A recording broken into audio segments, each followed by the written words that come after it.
আসসালামু আলাইকুম ওয়া রাহমাতুল্লাহি ওয়া বারাকাতুহু। বিসমিল্লাহির রহমানির রহিম।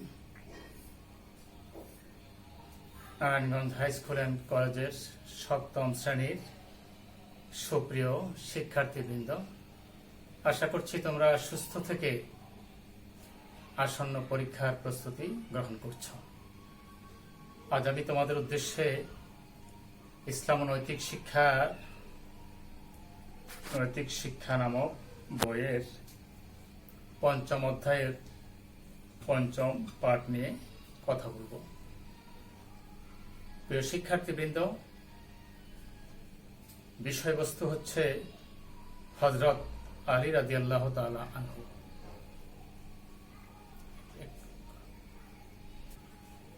সুপ্রিয় শিক্ষার্থীবৃন্দ, আমাদের বিষয়বস্তু হচ্ছে হযরত আলী রাদিয়াল্লাহু তাআলা আনহু। এই বিষয়কে কেন্দ্র করে আমরা আলোচনা করব, পাঠদান করব।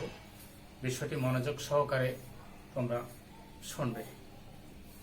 হযরত আলী রাদিয়াল্লাহু তাআলা আনহু তিনি 600 খ্রিস্টাব্দে জন্মগ্রহণ করেন। তার পিতার নাম আবু তালিব, মাতার নাম হলো ফাতিমা বিনতে আসাদ। তিনি ইসলামের চতুর্থ খলিফা ছিলেন। আমরা জানি যে তার স্ত্রী ছিল হযরত ফাতেমা রাদিয়াল্লাহু তাআলা আনহা এবং হাসান হোসাইন, এই দুজন তারই সন্তান। হযরত আলী রাদিয়াল্লাহু তাআলা আনহু তিনি ছিলেন একজন সাহসী যোদ্ধা এবং তিনি তার জীবনে যতগুলো যুদ্ধ করেছেন সব যুদ্ধে তিনি শৌর্য বীর্য তিনি দেখাতে সক্ষম হয়েছেন এবং গুরুত্বপূর্ণ কিছু কিছু যুদ্ধে তিনি খুবই সাহসিকতাপূর্ণ ভূমিকা রেখেছিলেন এবং মুহাম্মদ রাসূলুল্লাহ সাল্লাল্লাহু আলাইহি ওয়াসাল্লাম সহ সকল সাহাবীর কাছে তিনি অভিনন্দিত হয়েছিলেন, প্রশংসা পেয়েছিলেন। এর মধ্যে একটি হলো বদরের যুদ্ধ। বদর যুদ্ধে তিনি অসীম সাহসিকতার সাথে শত্রুদের উপরে তিনি আঘাত হানতে সক্ষম হয়েছিলেন। শত্রু বাহিনীকে তিনি দুর্বল করে দিতে পেরেছিলেন এবং তারা তার ভয়ে সন্ত্রস্ত হয়ে তারা পালাতে বাধ্য হয়েছে। সেখানে তিনি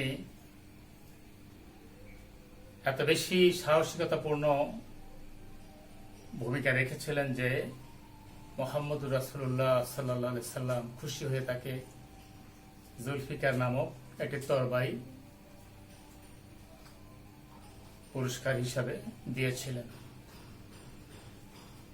আমরা আরো জানি যে খায়বরের যুদ্ধে কামুস দুর্গ জয় করা যাচ্ছিল না, কেউ পেরে উঠছিল না, কিন্তু দেখা গেল সেই দুর্গটিও তিনি জয় করতে পেরেছেন।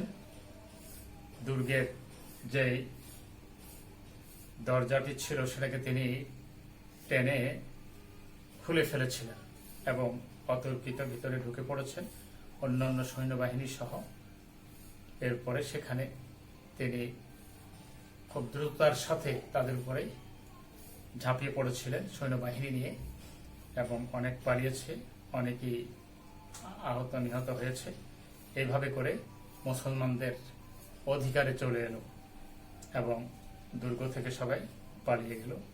যারা পালাতে পারেনি তারা আহত নিহত হয়েছে। এইভাবে করে হযরত আলী রাদিয়াল্লাহু তাআলা আনহু তিনি খুব সাহসিকতাপূর্ণ ভূমিকা রেখেছিলেন।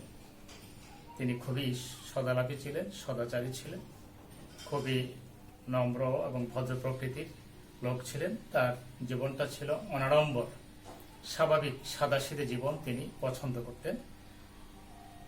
তিনি এমন এক ব্যক্তিত্ব যে মুহাম্মদ রাসূলুল্লাহ সাল্লাল্লাহু আলাইহি ওয়াসাল্লাম যখন মক্কা ছেড়ে মদিনাতে হিজরত করেছেন, তিনি মক্কা ছেড়ে যাবার পূর্বেই হযরত আলী রাদিয়াল্লাহু তাআলা আনহুকে তার বিছানায় শায়িত করে রেখে গিয়েছিলেন এই জন্য রেখে গিয়েছিলেন যে মোহাম্মদ রাসূলুল্লাহ সাল্লাল্লাহু আলাইহি ওয়াসাল্লামের বিরোধিতা করতেন যারা, তারাই আবার তাকে আল আমিন আর সাদেক উপাধিতে ভূষিত করেছিলেন। আল আমিন মানে বিশ্বস্ত, আর সাদেক মানে সত্যবাদী। সত্যবাদিতা এবং বিশ্বস্ততার জন্য তার কাছে মানুষ অনেক সম্পদ, অনেক অর্থকড়ি, দ্রব্য সামগ্রী আমানত হিসাবে, গচ্ছিত হিসাবে রেখে যেত। তখন তিনি হযরত আলী রাদিয়াল্লাহু তাআলা আনহুকে বললেন, আমি যখন চলে যাব ওরা এসে তো আমাকে পাবে না, তখন আমার পক্ষ থেকে এই দায়িত্ব তোমাকে দেয়া হলো, তুমি এই দ্রব্য সামগ্রী, এই অর্থকড়ি সবকিছু তোমরা প্রত্যেককে যথাযথভাবে বুঝিয়ে দেবে। এমন একটি গুরুত্বপূর্ণ দায়িত্ব তিনি সেখানে পেয়েছিলেন। এবং তাকে যে তিনি তার বিছানায় রেখে গেলেন, তিনি যে একটা চাদর দিয়ে তাকে ঢেকে দিলেন, ওরা তো অতর্কিত এসে তাকে হামলা করতে পারত, মুহাম্মদ সাল্লাল্লাহু আলাইহি ওয়াসাল্লাম ভেবে তাকে হত্যা করতে পারত। এই ব্যাপারে তার কোনো দ্বিধা ছিল না, কোনো সংকোচ ছিল না। হে আল্লাহর রাসূল, যে দায়িত্ব আপনি আমাকে দিয়েছেন সেটা আমি যথাযথভাবে সুসম্পন্ন করব। তাই হলো, ওরা প্রথম এসে মুহাম্মদ সাল্লাল্লাহু আলাইহি ওয়াসাল্লাম ভেবে তাকে হত্যা করবার চেষ্টা করেছিল, কিন্তু তাদের নেতৃবৃন্দ বলেছে যে না, এইভাবে হত্যা করা যাবে না, আগে দেখো কি। পরে দেখলেন যে হযরত আলী রাদিয়াল্লাহু তাআলা আনহু শাহিদ হয়ে আছেন। তারা মুহাম্মদ সাল্লাল্লাহু আলাইহি ওয়াসাল্লামকে পাননি। আল্লাহর অশেষ কৃপার ফলশ্রুতিতে মুহাম্মদ সাল্লাল্লাহু আলাইহি ওয়াসাল্লাম হযরত আবু বকর রাদিয়াল্লাহু তাআলা আনহুকে নিয়ে যথাসময়ে তিনি মদিনাতে চলে যেতে পেরেছিলেন। প্রিয় শিক্ষার্থীবৃন্দ, আমি হযরত আলীকে কেন্দ্র করে কথা বলছি, আর এই বিষয়টুকু যেহেতু ওনার সাথে সম্পৃক্ত ছিল, এই জন্য বিষয়টারও অবতারণা করেছি। তিনি এমন একজন সাহাবী ছিলেন, প্রিয় নবীজির এতটা ভক্ত অনুরক্ত ছিলেন যে সার্বক্ষণিক তিনি প্রিয় নবীর সংস্পর্শে থাকতেন। তার থেকে গুরুত্বপূর্ণ, মূল্যবান যে সকল পথ নির্দেশনা, দিক নির্দেশনা, এগুলি শুনবার জন্য আল্লাহ রাসূল সাল্লাল্লাহু আলাইহি ওয়াসাল্লাম 10 জন সাহাবীকে দুনিয়াতেই বেহেশতের শুভ সংবাদ প্রদান করেছেন। তার মধ্যে আলী রাদিয়াল্লাহু তাআলা আনহু অন্যতম একজন সাহাবী, এবং তিনি মাত্র 10 বছর বয়সে ইসলাম গ্রহণ করেছেন। তাহলে কতটা সতর্ক এবং সচেতন ছিল ছোটবেলা থেকে, এই ঘটনা থেকেই সেটা উপলব্ধি করা যায়। তিনি হুদায়বিয়া যে সন্ধি হয়েছিল, সেই সন্ধিতেও তিনি লেখকের ভূমিকায় ছিলেন। প্রতিটি ক্ষেত্রেই তিনি যোগ্যতার পরিচয় দিয়েছেন, এবং তিনি ছিলেন একজন কবি ও সাহিত্যিক। সাহিত্য চর্চা করতেন, আরবি ভাষা এবং সাহিত্যে যথেষ্ট মেধা এবং মনন ছিল, এবং তিনি এই সাহিত্য চর্চা করতেন। এবং তার কাব্য সংকলন আছে দেওয়ানে আলী, এবং তিনি একজন নামকরা বিখ্যাত ব্যাকরণবিদ। আরবি যে ব্যাকরণ রয়েছে, এই ব্যাকরণ তিনি রচনা করেছেন, এবং এই বিষয়ের উপরে যথেষ্ট মেধা ছিল তার। এইভাবে করে আমরা দেখতে পাচ্ছি তার পুরোটি জীবনী খুবই সুন্দর ছিল, খুবই মার্জিত ছিল, এবং তিনি অভাবে অনটনে থেকেছেন। কখনো না খেয়েও তিনি ছিলেন। তিনি কখনো অন্যের উপরে নির্ভরশীল থাকতে পছন্দ করতেন না। নিজেই নিজের খাওয়া পড়ার ব্যবস্থা করতেন, পরিশ্রম করতেন, এবং জীর্ণ কুটিরে তিনি বসবাস করতেন। তার মধ্যে স্বজন প্রীতি, দুর্নীতি এবং লোভ লালসা এই ধরনের কোনো আচরণ পরিলক্ষিত হয়নি। তিনি ছিলেন সত্যনিষ্ঠ, তিনি ছিলেন আমানতদার, তিনি ছিলেন একজন প্রজাবৎস শাসক। যাবতীয় ভালো বৈশিষ্ট্যগুলো তার মধ্যে ছিল। রাসূল আকরাম সাল্লাল্লাহু আলাইহি ওয়াসাল্লাম তাকে বলতেন যে আলী হলেন মুমিনের বন্ধু। তার মানে মুমিনদের সাথে তার সখ্যতা, তার ভালোবাসা, তার আন্তরিকতা, ঐকান্তিকতা কতটা ছিল, নবীর এই কথা থেকে সেটা বোঝা যায়। প্রিয় শিক্ষার্থীবৃন্দ, হযরত আলী রাদিয়াল্লাহু তাআলা আনহু তিনি একজন সাদাসিধে, একজন সত্যনিষ্ঠ, একজন যোগ্য, একজন দক্ষ প্রশাসক ছিলেন এবং জনগণের প্রতি তিনি খুবই দায়িত্বশীল ভূমিকা পালন করেছেন। কিভাবে সমাজে শান্তি শৃঙ্খলা প্রতিষ্ঠা করা যায় এ ব্যাপারে তিনি ছিলেন খুবই সতর্ক। এরপরেও খারেজি সম্প্রদায় নামে একটি সম্প্রদায়ের উদ্ভব ঘটেছিল। তারা বিশৃঙ্খল পরিবেশ তৈরি করবার চেষ্টা করেছিল। রাজনৈতিক দিক থেকেও কিছুটা প্রতিকূল অবস্থা ছিল এবং শেষের দিকে দেখা গেল যে তিনি খারেজিদের হাতেই তিনি নিহত হয়েছেন নামাজরত অবস্থায়। কিন্তু কখনো তিনি অন্যায়ের কাছে মাথা নত করেননি। আসলে আমাদের উচিত আলী রাদিয়াল্লাহু তাআলা আনহুকে অনুসরণ করা এবং সেইভাবে করে জীবনটাকে ইসলামিক নিয়ম নীতির আলোকে ঢেলে সাজানো। আমরা যদি এইভাবে জীবনটাকে ঢেলে সাজাতে পারি তাহলে আমরাও তার অনুকরণে মহান আল্লাহর কাছে একজন প্রিয়ভাজন বান্দা হিসাবে পরিগণিত হতে পারব।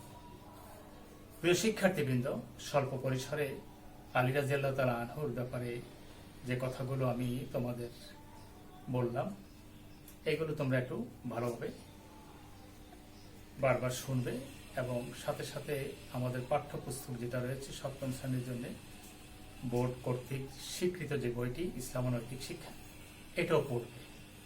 তাহলে তোমরা বিষয়টা সম্পর্কে ভালোভাবে অবহিত হবে এবং পরীক্ষা দেওয়ার ক্ষেত্রে তোমাদের কোনো দুশ্চিন্তা কাজ করবে না। প্রিয় শিক্ষার্থীবৃন্দ, আলী রাদিয়াল্লাহু তাআলা আনহু 600 খ্রিস্টাব্দে জন্মগ্রহণ করেছেন এবং মৃত্যুবরণ করেছেন তিনি 661 খ্রিস্টাব্দে।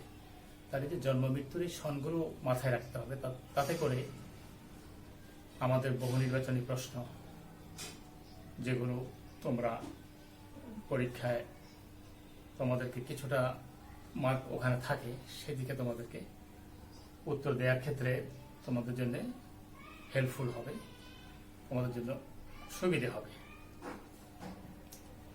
এখন আমরা এই স্বল্প পরিসরে যে কথাগুলো বললাম এর আলোকে আমরা 4টি প্রশ্ন নিয়ে আলোকপাত করব। জান্নাতের সুসংবাদ প্রাপ্ত সাহাবীদের সংখ্যা কত ছিল? এই হলো জ্ঞানমূলক প্রশ্ন। প্রথম যে প্রশ্নটি ক, এটি খুবই সহজ, যেটা বলেছি যে জান্নাতের সুসংবাদ প্রাপ্ত সাহাবীদের সংখ্যা ছিল 10 জন, যাদেরকে আশারায়ে মুবাশশারা বলা হয়। আশারা মানে 10 আর মুবাশশারা মানে হলো সুসংবাদ প্রাপ্ত। প্রিয় শিক্ষার্থীবৃন্দ, দ্বিতীয় যে প্রশ্নটি যেটাকে আমরা অনুধাবনমূলক প্রশ্ন বলে থাকি সেটা হলো আলী রাদিয়াল্লাহু তাআলা আনহুকে আসাদুল্লাহ উপাধি দেওয়া হয়েছে কেন? তাকে কেন আসাদুল্লাহ উপাধি দেওয়া হয়েছে? আসাদুল্লাহ মানে হলো আল্লাহর সিংহ। তাকে এই জন্য আসাদুল্লাহ উপাধি দেওয়া হয়েছিল যে তিনি যে ঐতিহাসিক খাইবরের যুদ্ধ হয়েছিল এবং যে কামুস দুর্গের কথা বলেছি, যেটা বেশ কিছুদিন যাবৎ চেষ্টা করা হচ্ছিল কিন্তু সেটা মানে বিজয় করতে পারছিল না, খুব সুদৃঢ় দুর্গ ছিল। সেটা আলী রাদিয়াল্লাহু তাআলা আনহুর হাতেই মানে সেই দুর্গের পতন ঘটল এবং মুসলিমরা সাহসিকতার সাথে যুদ্ধ করে সে দুর্গ নিজেদের হস্তগত করল এবং শত্রু বাহিনী পালিয়ে গেল, অনেক আহত নিহত হল। সেখানে তিনি যে শৌর্য বীর্য প্রদর্শন করেছেন, মুহাম্মদ রাসূলুল্লাহ সাল্লাল্লাহু আলাইহি ওয়াসাল্লাম সন্তুষ্ট হয়ে খুশি হয়ে তাকে সেদিন আসাদুল্লাহ উপাধিতে ভূষিত করে। তাহলে আমরা জানতে পেরেছি যে আসাদুল্লাহ উপাধি কেন দেওয়া হয়েছে। ঐতিহাসিক খাইবর যুদ্ধের কামুস দুর্গকে সাহসিকতার সাথে তিনি এটাকে তিনি দখল করতে পেরেছেন এবং এখান থেকে শত্রু দখল মুক্ত করতে পেরেছেন। এই কারণেই আসলে তার সাহসিকতাপূর্ণ আচরণের জন্য, কাজের জন্য, দায়িত্বের জন্য রাসূল সাল্লাল্লাহু আলাইহি ওয়াসাল্লাম তাকে আসাদুল্লাহ উপাধিতে ভূষিত করেন। প্রিয় শিক্ষার্থীবৃন্দ, তৃতীয় যে প্রশ্নটি সেটি হলো গ বা প্রয়োগমূলক প্রশ্ন। আমরা আলী রাদিয়াল্লাহু তাআলা আনহুকে কিভাবে অনুসরণ করতে পারি? আলী রাদিয়াল্লাহু তাআলা আনহুর যে বর্ণাঢ্য জীবন সম্পর্কে আমরা ইতোমধ্যে জেনেছি, তার যে সমস্ত কোয়ালিটি ছিল, যে সকল বৈশিষ্ট্যে তিনি বৈশিষ্ট্যমণ্ডিত ছিলেন, আমরা কিভাবে তার মতো করে চলতে চেষ্টা করব বা তাকে কিভাবে অনুসরণ আমরা করব, এই বিষয়গুলো আমরা তাকে নিয়ে যে সমস্ত আলোচনা করেছি, তার শৌর্য বীর্যের ব্যাপারে বা তার ইতিবাচক দিকগুলো সম্পর্কে, তার চরিত্র মাধুরী সম্পর্কে, সেদিকে দৃষ্টি নিবদ্ধ করলেই সহজে বিষয়গুলো আমরা বুঝতে পারবো। সেটা হলো এই যে তার চরিত্রের অন্যতম একটি দিক ছিল, তিনি সহজ সরল ছিলেন। খুবই সহজ স্বাভাবিক জীবন তিনি যাপন করতেন, বাড়াবাড়ি ছিল না। তা আমরা যদি আমাদের জীবনটাকে সহজ এবং সরলভাবে পরিচালনা করি, তাহলে তাকে অনুসরণ করা হয়। এরপরে তিনি ছিলেন সাদাসিধে জীবন যাপন করতেন, তার মধ্যে আভিজাত্যের ভাব প্রদর্শিত হয়নি। কখনো তিনি মানুষের কাছে নিজেকে প্রকাশ করতেন না, স্বাভাবিক সাদাসিধে জীবন তিনি যাপন করতেন। এদিক থেকে আমরা যদি ঠিক তার অনুসরণে আমাদের জীবনটাকে যদি সাদাসিধে জীবন হিসাবে যদি আমরা রূপান্তরিত করতে পারি, আমাদের মধ্যে ওই ধরনের যদি আড়ম্বরতা না থাকে, বাড়াবাড়ি না থাকে, বা আমরা যদি নিজেকে একটু মানুষের সামনে প্রকাশ করতে না চাই, নিজেকে তুলে ধরার চেষ্টা না করি যে একজন স্বাভাবিক মানুষ, আল্লাহর বান্দা, এই সমাজের সবার সাথে মিলেমিশে থাকবো এবং নিজেকে যতটুকু সম্ভব আল্লাহর জমিনে নমনীয় হিসাবে প্রদর্শন করব, তাহলে ওই সাদাসিধা জীবন যাপন করা হয়। এরপরে তৃতীয়ত, নিজের খাদ্য নিজে সংগ্রহ করতেন। তিনি পরনির্ভরশীল হওয়া পছন্দ করতেন না, অন্যের উপরে তিনি নিজেকে চালাতেন না, অন্যের উপর নির্ভর করে। তিনি মনে করতেন যে হ্যাঁ, স্বাবলম্বনই প্রধান অবলম্বন এবং এটি একটি ভালো অবলম্বন, এটি একটি যথাযথ নিয়ম নীতি। এই দৃষ্টিভঙ্গি নিয়ে তিনি কাজ করে খেটে খেতেন। আবার দেখা যেত যে কখনো কখনো তিনি খেতে পারতেন না, তিনি অর্ধাহারে অনাহারেও থাকতেন। তার অর্থ নেই বা তার খাওয়ার ব্যবস্থা নেই, তিনি খাননি, তাকে খেতেই হবে এমন মানসিকতা তার ছিল না। এবং জীর্ণ কুটিরে বসবাস করতেন। তার ঘরবাড়ি খুবই সুন্দর এমনটি নয়, কোন প্রাসাদে তিনি বসবাস করেছেন এমনটি নয়, সাধারণ ঘরে, সাধারণ কুটিরে তিনি বসবাস করতেন। এইভাবে ছিল তার জীবন এবং স্বজন প্রীতিমুক্ত ছিল। তিনি কখনো স্বজনকে সহযোগিতা দিবেন। তিনি একজন খলিফা ছিলেন, একজন রাষ্ট্রনায়ক ছিলেন। এ প্রসঙ্গে একটি কথা বলা যেতে পারে যে তার ছোট ভাই আকিল এসে একদিন বলেছে যে ভাই, আমি খুবই সমস্যায় আছি, আর্থিক অনটনে রয়েছি, আমাকে একটু সহযোগিতা দিন। তিনি বললেন, কি করে সহযোগিতা দিব? মাসের শেষের দিকে এসেছে, মাস পুরেনি, আমিও বেতন পাইনি। বললো যে আপনি অগ্রিম বেতন নিলেন। তিনি বলছেন, আমাকে জনগণ দায়িত্ব দিয়েছে রাষ্ট্র পরিচালনার জন্য, কিন্তু অগ্রিম বেতন নেওয়ার সেই দায়িত্ব আমাকে দেয়া হয়নি, কাউকে দেয়া হয়নি। সুতরাং এগুলো এটা নিয়ম নীতি মোতাবেক হবে, আমি পারছি না। পরে যখন খুব চাপ প্রয়োগ করছে, আমাকে দিতেই হবে। পরে বললো, তুমি যেভাবে জোর খাটাচ্ছ, বাড়াবাড়ি করছো, তাহলে তুমি যে কোনো একটি দোকানের তালা ভেঙে সেখান থেকে তুমি খাদ্য সামগ্রী নিয়ে চলতে থাকো। বললো যে এটা হবে ডাকাতি, তাহলে তো এটা লুটতরাজের পর্যায়ে পড়ে যায়। তখন তিনি বললেন, তুমি যে আমাকে বলছো আমি অগ্রিম টাকা নিয়ে নিই, তাহলে তো আমি রাষ্ট্রীয় পর্যায়ের একজন ডাকাত হিসাবে, লুটেরা হিসাবে আমি পরিচিত হব। এটা জনগণের সম্পদ, এটা আমার উপর আমানত, এখানে আমি হাত দিতে পারি না, অন্যায়ভাবে কোনো কিছু স্পর্শ করার অধিকার আমাকে দেয়া হয়নি। এ থেকে বোঝা যায় যে তিনি কতটা স্বজন প্রীতিমুক্ত লোক ছিলেন, নির্লোভ। তার কোনো লোভ ছিল না, লালসা ছিল না, এটা খেতে হবে, এটা পেতে হবে, এই ধরনের মানসিকতা তার ছিল না। যতটা ছিল ততটার উপর তিনি সন্তুষ্ট ছিলেন। অল্পে তুষ্টির মানসিকতা তার মধ্যে ছিল। আমরা যদি এইভাবে করে তাকে অনুসরণ করি এই সমস্ত বৈশিষ্ট্যে, তাহলে আমরাও ঠিক তার মতো হতে না পারলেও আমরা অনেকটা ভালো মানুষ হওয়ার পথে এগিয়ে যেতে পারব। এবং পরিশেষে যেটা বলা যায়, তিনি ছিলেন প্রজা বৎসল, প্রজাসাধারণের জনসাধারণের জনগণের কল্যাণে তিনি সর্বদা ব্যস্ত থাকতেন। প্রিয় শিক্ষার্থী বৃন্দ, স্বল্প পরিসরে আমি 8টি পয়েন্ট নিয়ে কথা বলেছি। এইভাবে যদি আমরা বিচার বিশ্লেষণ করে আমরা যদি আলী রাদিয়াল্লাহু তাআলা আনহু সম্পর্কে এই বিষয়গুলো এইভাবে বর্ণনা করতে পারি, তাহলে আমরা আলী রাদিয়াল্লাহু তাআলা আনহুকে কিভাবে অনুসরণ করতে পারি এ প্রশ্নের জবাব এসে যায়। প্রিয় শিক্ষার্থীবৃন্দ, পরিশেষে যে প্রশ্নটি সেটি হলো ঘ মানে উচ্চতর চিন্তন দক্ষতামূলক প্রশ্ন। সেটি হলো আলী রাদিয়াল্লাহু তাআলা আনহুর চরিত্র কৃতিত্ব মূল্যায়ন করো। তার চারিত্রিক দিকগুলো সাথে সাথে তিনি যে কৃতিত্বপূর্ণ কাজ করেছেন সেই বিষয়গুলো বলে আমরা আমাদের আলোচনায় বলেছি। এখন তোমরা পরীক্ষার খাতায় লেখার ক্ষেত্রে এই বিষয়গুলোকে মাথায় রেখে তোমরা এইভাবে বিষয়টি নিয়ে চিন্তা করতে পারো যে দুটি দিক, একটি হলো চারিত্রিক দিক আর একটি হলো তার কৃতিত্বের দিক। চারিত্রিক দিকগুলো এইভাবে বলা যেতে পারে যে তিনি ছিলেন একজন সত্যনিষ্ঠ ব্যক্তি। এটা তার মধ্যে ছিল, সততা ন্যায়নিষ্ঠতা তার মধ্যে ছিল। কখনো অসত্য পথে তিনি পা বাড়াননি এবং সত্য বিমুখ তিনি হননি।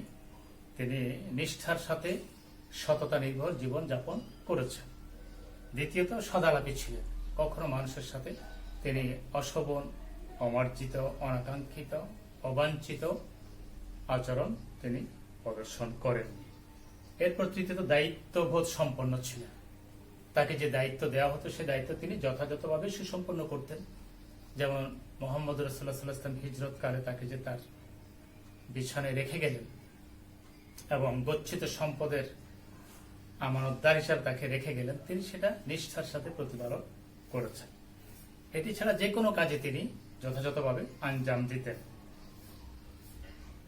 কঠোর পরিশ্রমী ছিলেন। তিনি কখনো বসে থাকতেন না।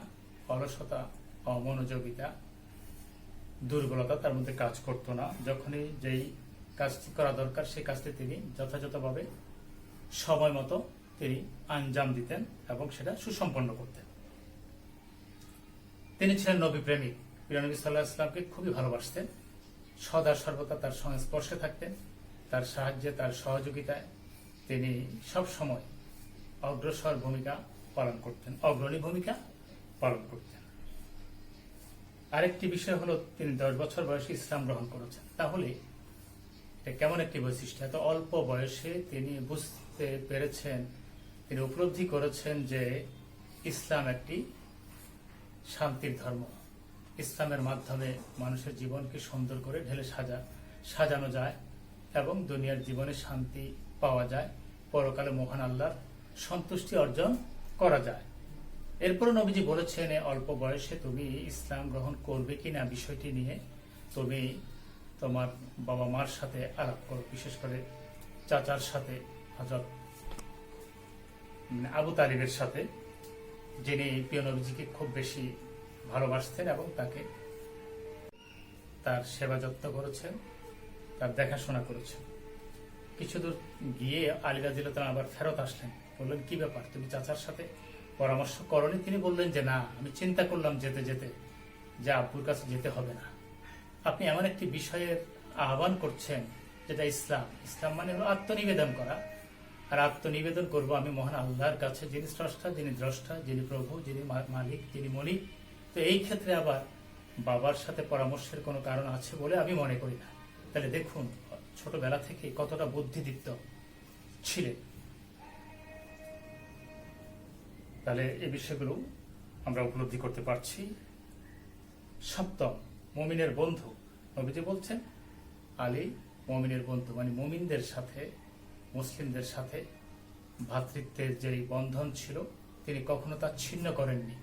তাদের মধ্যে যেই বন্ধুত্বের ভাব ছিল এটা কখনো তিনি দুর্বল হতে দেননি।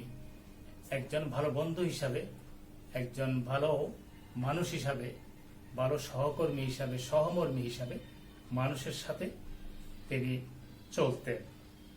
মানুষকে দ্রুততার সাথে বন্ধুত্বের বন্ধনে আবদ্ধ করে নিতে পারতেন, এ ধরনের একটি গুণ তার মধ্যে ছিল। অষ্টম যেটি আমানতদারিতা, তিনি আমানতের খেয়ানত কখনো করতেন না। কোনো কিছু যদি তার কাছে রাখা হতো সেটা তিনি যথাসময়ে পৌঁছে দিতেন। এমনকি কথা বলা হলো সে কথার আমানতও তিনি রক্ষা করতেন। ওয়াদা বা অঙ্গীকারের আমানতও তিনি রক্ষা করতেন। এই হলো তার চারিত্রিক বৈশিষ্ট্যপূর্ণ দিকগুলো। এরপরে আমরা যদি কৃতিত্বের বিষয়গুলি বলি, প্রথম যেটি বলা যায় যে তিনি ছিলেন একজন বীর যোদ্ধা, সাহসী যোদ্ধা। তিনি যে কোনো যুদ্ধে বীরত্বপূর্ণ ভূমিকা তিনি পালন করতেন। এরপরে দ্বিতীয় যেটি, সেটা হলো তিনি খায়বর যুদ্ধের কামুজ দুর্গ উদ্ধার করতে গিয়ে তিনি যে শৌর্য বীর্য প্রদর্শন করেছেন, এটা ছিল অস্বাভাবিক, যার কারণে নবীজি তাকে আসাদুল্লাহ, আল্লাহর সিংহ, দি লায়ন অফ অলমাইটি আল্লাহ, আল্লাহর সিংহ হিসাবে তাকে উপাধি দেওয়া হয়েছে। এতটা শৌর্যবীর্য তিনি সেদিন প্রদর্শন করেছিলেন এবং যুদ্ধের মোড় পরিবর্তন হয়ে গেল, মুসলমানরা সেখানে বিজয়ী হল। এরপর তৃতীয় যেটি, সেটি হলো বদর যুদ্ধ তিনি শৌর্যবীর্য প্রদর্শন করে যুদ্ধের মোড় ঘুরিয়ে দিয়েছিলেন এবং মুসলমানরা বিজয়ী হয়েছিল। নবীজি সেখানেও সন্তুষ্ট হয়েছেন এবং তাকে জুলফিকার তরবারিটি উপঢৌকন হিসাবে প্রদান করেন। এগুলো বীরত্বপূর্ণ বিষয়গুলো।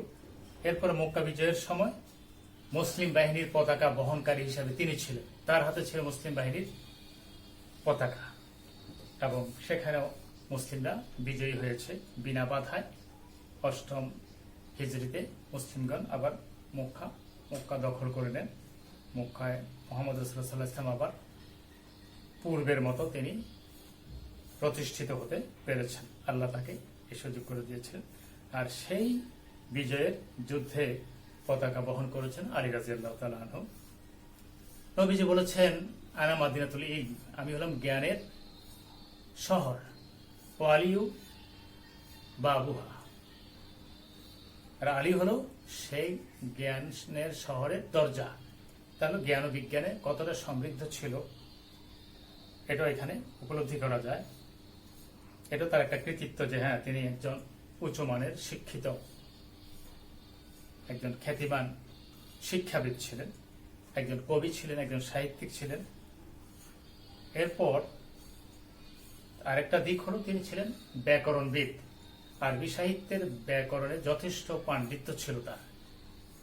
এই যে 7টি পয়েন্ট বললাম, এগুলো হলো তার কৃতিত্বপূর্ণ দিকগুলো। সুতরাং এই যে পয়েন্টগুলো আমি বললাম, চরিত্রের উপরে 8টি, কৃতিত্বের উপরে 7টি, এই বিষয়গুলো তোমরা একটু ভালো করে শুনবে বারবার।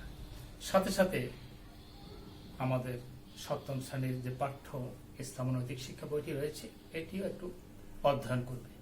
দুটি জিনিসকে সামনে রেখে তুমি যখন বিষয়টাকে রপ্ত করবার চেষ্টা করবে, আত্মস্থ করবার চেষ্টা করবে, তখন দেখবে তোমার মধ্যে এক রকমের দৃঢ়তা আসবে যে হ্যাঁ, বিষয়টি আমি বুঝতে পেরেছি।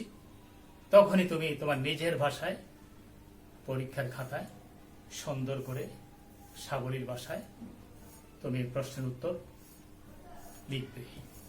আশা করছি তোমরা পড়াশোনা করে, ভালোভাবে অধ্যয়ন করে, আমাদের আলোচনাগুলো শুনে, আমাদের পাঠদান বিষয়টি ভালোভাবে দেখে, জেনে বুঝে, সেই মোতাবেক প্রস্তুতি নিয়ে পরীক্ষায় অবতীর্ণ হবে। আমরা দোয়া করি আল্লাহ তোমাদেরকে যথাযথভাবে পরীক্ষা দেওয়ার সুযোগ দিন এবং ভালো ফলাফল তোমরা করো, এই আশাবাদ ব্যক্ত করে আজকের আলোচনা এখানে শেষ করছি। আসসালামু আলাইকুম ওয়া রাহমাতুল্লাহি ওয়া বারাকাতুহু।